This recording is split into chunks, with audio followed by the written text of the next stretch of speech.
لگا کر آگ شہر میں یہ بادشاہ نے کہا، لگا کر آگ شہر میں یہ بادشاہ نے کہا، اٹھا ہے آج دل میں تماشے کا شوق بہت۔ سر جھکا کر سبھی شاہ پرست بول اٹھے، سر جھکا کر سبھی شاہ پرست بول اٹھے، حضور کا شوق سلامت رہے شہر اور بہت۔ ایک اور 26 نومبر، ایک اور 9 مئی، آج بروز پیر 13 اکتوبر کو تحریک لبیک کے ساتھ جس طرح کا ایک ریاستی سطح پر ایک گرینڈ آپریشن کیا گیا ہے، انتہائی افسوسناک ہے اور انتہائی قابل مذمت ہے۔ جس طرح کی فوٹیجز، جس طرح کی ویڈیوز ہمارے سامنے آ رہی ہیں وہ انتہائی خوفناک ہے، دل دہلا دینے والے مناظر ہیں۔ لوگوں کی جو لاشیں ہیں وہ سڑکوں کے اوپر بکھری ہوئی پڑی ہیں، گاڑیوں کو نظر آتش کیا گیا ہے، لوگوں کا جتنا ساز و سامان تھا اس سب کو جلا کر ایک راکھ کا ڈھیر بنا دیا گیا ہے، لوگوں کے اوپر سیدھی گولیاں چلائی گئی ہیں اور جو ان کی جان لینے کا سبب بنی ہے۔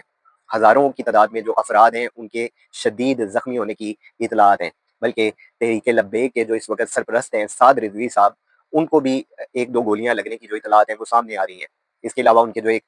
قریبی ترین جو ساتھی تھے جن کا نام احمد شاہ بخاری ہے، وہ بھی اس سارے آپریشن کے دوران ان کی بھی شہادت کی اطلاعات آ رہی ہیں۔ یہ ایک انتہائی افسوسناک المیہ ہے اس پوری قوم کے لیے کہ جس طرح کی صورتحال اس وقت پورے پاکستان کے اندر درپیش ہوئی ہے۔ تحریک لبیک کی اگر ہم اس لانگ مارچ کی بات کریں تو یہ اس مطالبے کو لے کر سامنے آئی تھی جو کہ غزہ اور فلسطین کے حوالے سے تھا۔ ہم ہرگز اس کے اوپر بات نہیں کرتے کہ 2 سال بعد جب غزہ کے اندر بچوں کو، بزرگوں کو، تمام جو افراد تھے ان کو تفریق کیے بغیر ان کو شہید کیا جا رہا تھا، ان کے اوپر قتل عام کیا جا رہا تھا، تو اس وقت ہمارے پاکستان کی جتنی بھی مذہبی اور سیاسی جماعتیں تھیں وہ سوائے مذمت کے اور کچھ نہیں کر پاتی تھیں۔ کوئی جماعت اس وقت سڑکوں کے اوپر احتجاج کرتی ہوئی ہمیں نظر نہیں آئی۔ اب 2 سال گزرنے کے بعد جب حماس کا اور اسرائیل کا ایک باہمی ایک امن معاہدہ طے پا گیا ہے، جب وہ ایک طرف خوشیاں منا رہے ہیں تو دوسری طرف جو تحریک لبیک ہے وہ اپنا ایک قافلہ لے کر غزہ اور فلسطین کے حق میں سڑکوں کے اوپر باہر آتی ہے۔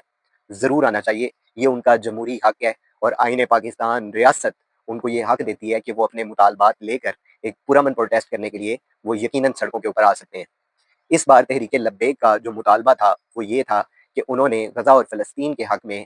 ایک پروٹیسٹ ریکارڈ کروانا تھا، ایک پرامن مارچ کرنا تھا اور اس مارچ کا اختتام اسلام آباد میں امریکن امبیسی کے باہر ایک پرامن جو احتجاج ہے اس کو ریکارڈ کروا کے اس نے مکمل ہونا تھا۔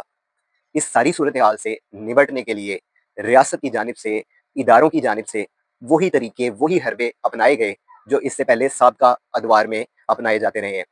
ان کو خوف و ہراس کا شکار بنایا گیا، ان کو ڈرایا گیا، ان کے ساتھ مزاحمت کی باتیں کی گئیں اور ایٹ دی اینڈ پورے طاقت کے ساتھ، پورے ساز و سامان کے ساتھ ان کے اوپر آج صبح آپریشن کا آغاز کر دیا گیا۔ ان کا جو ایک لانگ مارچ تھا اس کو مکمل طور کے اوپر ایک بربادی کے اندر دھکیل دیا گیا۔ جتنے بھی شرکا تھے جو اس قافلے کے اندر شریک تھے ان میں یقیناً بچے بھی شامل تھے، ان کا فرق کیے بغیر ان کو تشدد کا، ان کو ظلم کا نشانہ بنایا گیا۔ اور جس طرح کی پھر اس وقت صورتحال پورے پاکستان کے اندر بن چکی ہے اور خاص طور کے اوپر تحریک لبیک کے جتنے بھی چاہنے والے ہیں جو پورے پاکستان کے اندر ہیں وہ اس وقت سراپا احتجاج ہیں۔ اور یہ افسوسناک صورتحال ہے پاکستان کی تمام مذہبی، تمام سیاسی جماعتوں کے لیے کہ ریاست پاکستان کے پاس ہمیشہ کوئی بھی مسئلہ سیاسی طور کے اوپر مذاکرات سے حل کرنے کا وہ استعمال ہی نہیں کر پاتے۔ ہمیشہ طاقت کا بھرپور استعمال کیا جاتا ہے اور شاید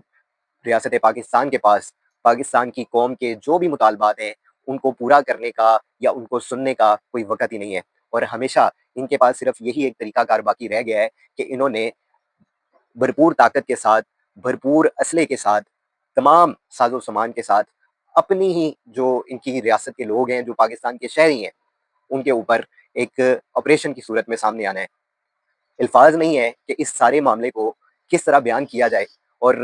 کیا ایسا جو ریاست کا چہرہ ہے وہ لوگوں کے سامنے رکھا جائے۔ یقیناً اس وقت پوری پاکستان کی قوم حالات سے مکمل طور کے اوپر واقف ہے۔ تحریک لبیک کی اگر ہم بات کریں تو یہ صرف اس باری آپریشن کا شکار نہیں ہوئی، اس سے پہلے تحریک انصاف کے دور میں آسیہ ملونہ کے جو ایک اس نے گستاخی کی تھی نبی صلی اللہ علیہ وسلم کے بارے میں اور اس کے اوپر اس نے اقرار بھی کیا تھا، اس کے خلاف تحریک لبیک پروٹیسٹ میں سامنے آئی تھی۔ اس کے علاوہ فرانس میں جب نبی صلی اللہ علیہ وسلم کے توہین امیز خاکے بنائے گئے تھے اس وقت تحریک لبیک میدان میں آئی تھی اور اپنا ایک جو اس کا پروٹیسٹ تھا، جو احتجاج کا حق تھا، وہ اس نے پوری قوم کے سامنے رکھا تھا اور اس وقت بھی ریاست پاکستان کی جانب سے مذاکرات یا کوئی سیاسی حل نہیں نکالا گیا، اس وقت بھی جبر کیا گیا، اس وقت بھی طاقت کا بھرپور استعمال کیا گیا. اس وقت بھی لوگ شہید ہوئے, اس بار بھی لوگ شہید ہوئے. اور اس سے قبل اگر آپ تحریک انصاف کا سابقہ یہ 3 سال کا ریکارڈ دیکھ لیں اور جتنے احتجاج ان میں ہوئے, سب سے بڑا 26 نومبر کا, جب تحریک انصاف کے لوگ ڈی چوک پہنچنے میں بھی کامیاب ہو گئے, اس وقت بھی اسی طرح کی صورتحال کا سامنا تھا. وہ تمام صحافی حضرات, وہ تمام چشمدید گواہ جنہوں نے ان سارے واقعات کو اپنی آنکھوں سے ہوتا ہوا دیکھا تھا, لوگوں کی لاشوں کو گرتا ہوا دیکھا تھا, ان کی جو خون سے سڑکوں کو بھرا ہوا دیکھا تھا, اور وہ تمام تر جو ثبوت تھے وہ محفوظ بھی کیے تھے. لیکن پھر جس طرح ان لوگوں کے ساتھ جو سلوک کیا گیا, جس طرح ان کو غائب کیا گیا اور تمام تر جو ثبوت ہیں وہ مٹائے گئے, لوگوں کو ہراس کیا گیا, جو لوگ لاشیں لینے آتے تھے ان کو ڈرایا جاتا تھا کہ اگر آپ خاموش نہیں رہیں گے تو پھر آپ کے ساتھ اس سے زیادہ بدترین سلوک کیا جائے گا. ہمارے لیے انتہائی افسوس کا مقام ہے کہ اس وقت ہم ایک امت مسلمہ کے اتحاد کی بات کر رہے ہیں. ہم چاہتے ہیں کہ جو عالم اسلام ہے وہ ایک پیج کے اوپر آ جائے. تمام جو مسلم ممالک ہیں ان کا جو ایک نظریہ ہے وہ عالم اسلام کے حق میں اسی طرح قبول کیا جائے جس طرح اس کا قبول کرنے کا حق رکھتا ہے. لیکن افسوس سے کہنا پڑتا ہے کہ یہاں پر جو قدم قدم کے جو تفرقات ہیں اور اس کے بعد جو بین الاقوامی قوتیں ہیں, جو طاقتیں ہیں جن کے ساتھ آپ اپنے تعلقات بنانے کے لیے صبح سے لے کر شام تک محنتیں کرتے رہتے ہیں, وہی آپ کی اپنی قوم کے, آپ کے اپنے لوگوں کے, مسلمانوں کے ایک آپ سمجھ لیں کہ زوال کا سبب بن چکے ہیں. اور یہ سارا جو ایک سلسلہ شروع ہوا ہے, جس طرح غزہ کو برباد کیا گیا ہے, جس طرح فلسطین کے اندر لوگوں کے ساتھ بربریت, ظلم اور فسادیت کا ایک بازار گرم کیا گیا ہے, اس ساری صورتحال کے اوپر گزشتہ 3 سال سے پورے عالم اسلام کے اوپر ایک سکوت کا عالم تھا. ہم ان کا رونا روتے نہیں تھکتے, اور یہاں ہمارا اپنا جو پاکستان ہے وہ روزانہ کسی نئی آگ کے اندر ہمیں جلتا ہوا نظر آتا ہے. اور آج جو سلوک تحریک لبیک کے ساتھ کیا گیا ہے, یقیناً اس کا جو خمیازہ ہے وہ وقت کے ساتھ ان تمام لوگوں کو بھگتنا پڑے گا. یہ تمام مسلمان لوگ تھے, یہ پاکستان کے شہری تھے, یہ پاکستان کا جو شناختی کارڈ ہے وہ رکھنے والے لوگ تھے, اور یہ اپنے ایک مطالبہ لے کر ریاست پاکستان کے سامنے آنا چاہ رہے تھے, اپنا ایک احتجاج ریکارڈ کروانے آ رہے تھے. لیکن ریاست نے اور اداروں نے جو سلوک اس پوری جماعت کے ساتھ کیا ہے وہ انتہائی افسوسناک ہے. جہاں پر جمہوریت ہو, جہاں پر عوام کی آواز کو نمبر 1 پہ رکھا جاتا ہو, وہاں پر اگر اس طرح کا جو حالات و واقعات ہیں وہ ہمارے منظر کا حصہ بنیں گے تو یہ ہمارے لیے انتہائی تکلیف دہ ہوں گے. آپ کے پاس کوئی سیاسی حل نہیں ہے, آپ کے پاس کوئی مذاکرات کرنے کے لیے کوئی آمادہ ہی نہیں ہے, اور اس کے اوپر تمام مذہبی اور سیاسی جماعتوں کے جو قائدین ہیں, what the hell they are doing. اس وقت پوری امت مسلمہ کے لیے ایک بنیاد المرصوص بننے کا وقت ہے, ایک سیسا پلائی دیوار بننے کا وقت ہے کہ وہ تمام سیاسی اور مذہبی جماعتیں اپنے اپنے بقا کے لیے بھی اور ایک نیشنل کوز کے اوپر اکٹھی ہو جائیں. ورنہ یہ جو بین الاقوامی ایجنڈا رکھنے والے ہیں, یہ جو ایسی طاقتیں ہیں, جو ایسی قوتیں ہیں جو اسلام کو اور مسلمان کو نقصان پہنچانا چاہتی ہیں, وہ ہمیشہ یہی کرتی ہیں کہ انہوں نے ڈیوائڈ اینڈ رول کی پالیسی پر عمل کیا ہے. اگر آپ آج بھی اکٹھے نہیں ہوں گے تو یہ آپ کو قدم قدم پر الگ الگ کریں گے, آپ کے اندر اختلافات فرقات ڈالیں گے اور آپ کو الگ الگ کر کے ماریں گے.